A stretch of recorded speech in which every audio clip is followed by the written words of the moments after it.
Oh my God, what a win. What a win by the Indiana Fever. And if you guys are excited about this, leave a like. If we can get the 500 likes in this video, that'd be insane. But also, lads, if we could also get to 61.15k subscribers, we've lost 400 subscribers.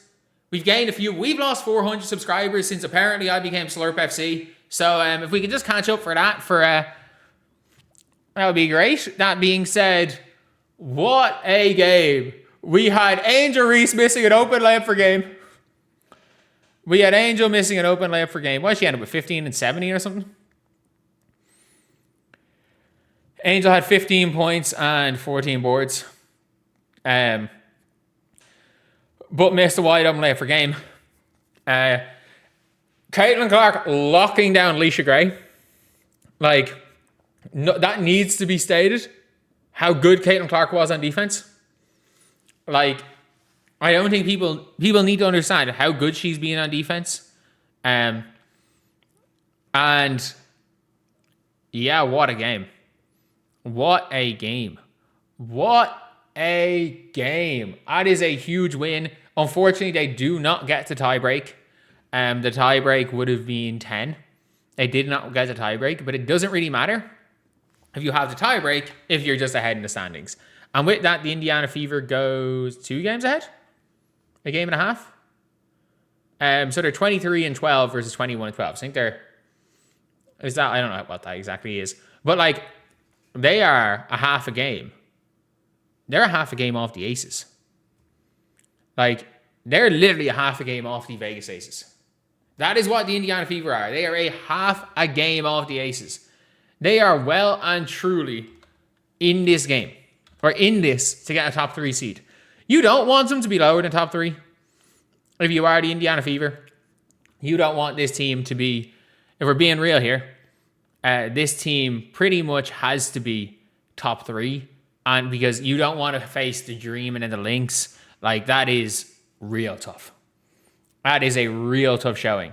But we got to just shout out Michaela Timpson. Oh my God. They just started throwing lobs to her in overtime. She went on a solo 6-0 run with 2 lobs. With 2 lobs. And we also have to shout out Angel Reese.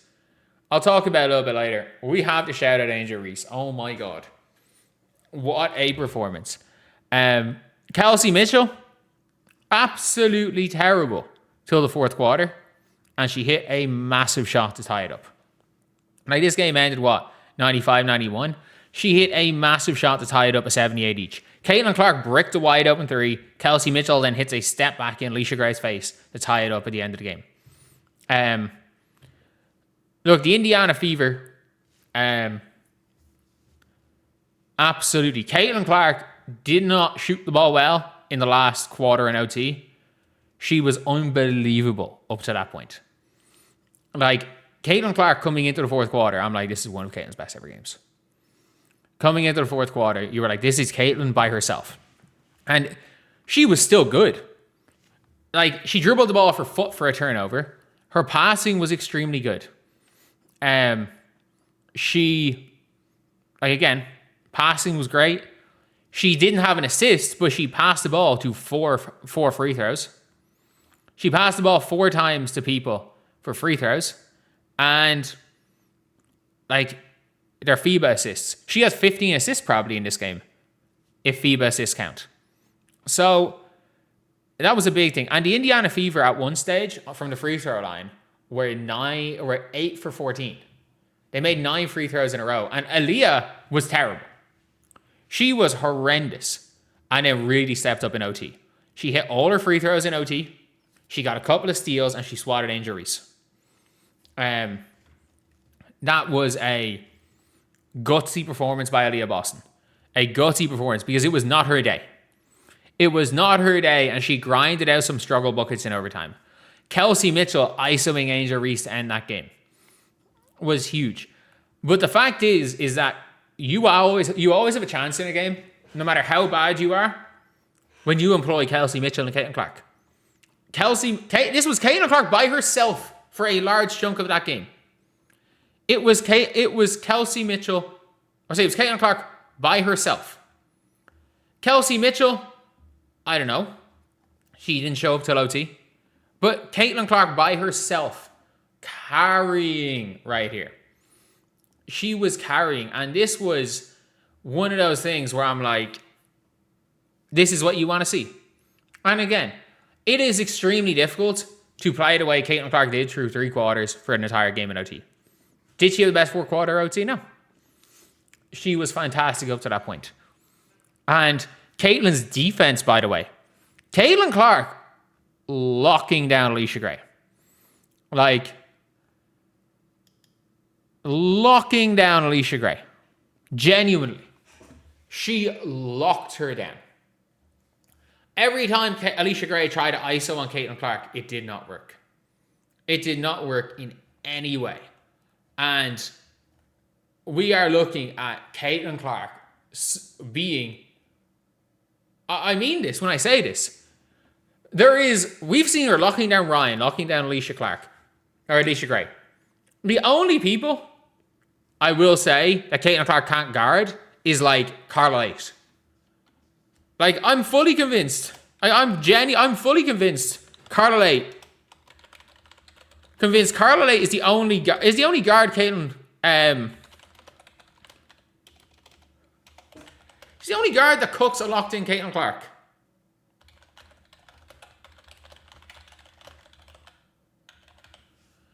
Because it was, even when she was in Golden State, there's nothing Caitlin Clark can do. Carla Lake cooks her every single time.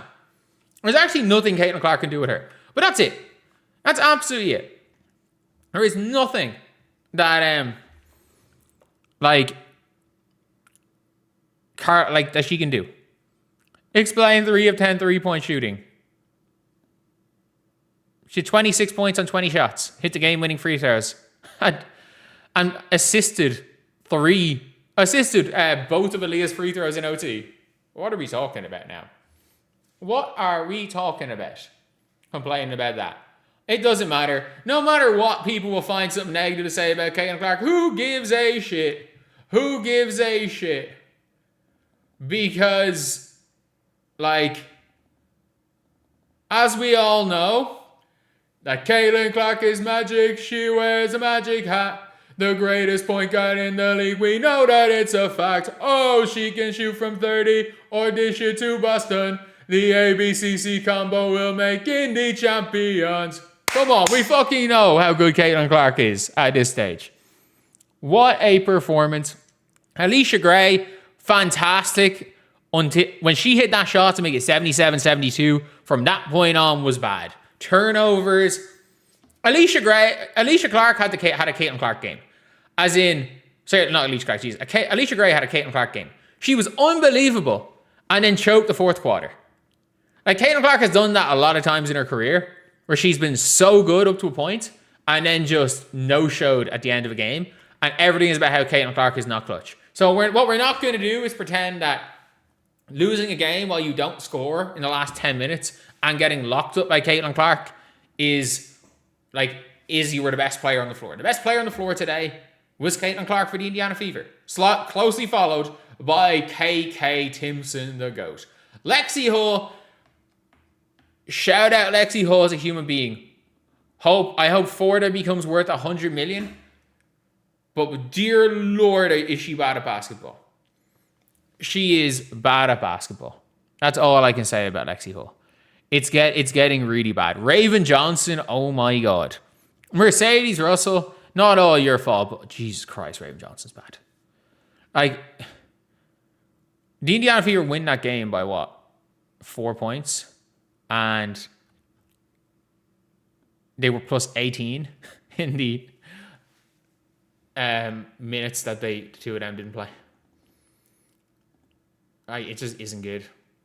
It is not good at all. It is not good at all. But yeah, that's a good game. It's a good win.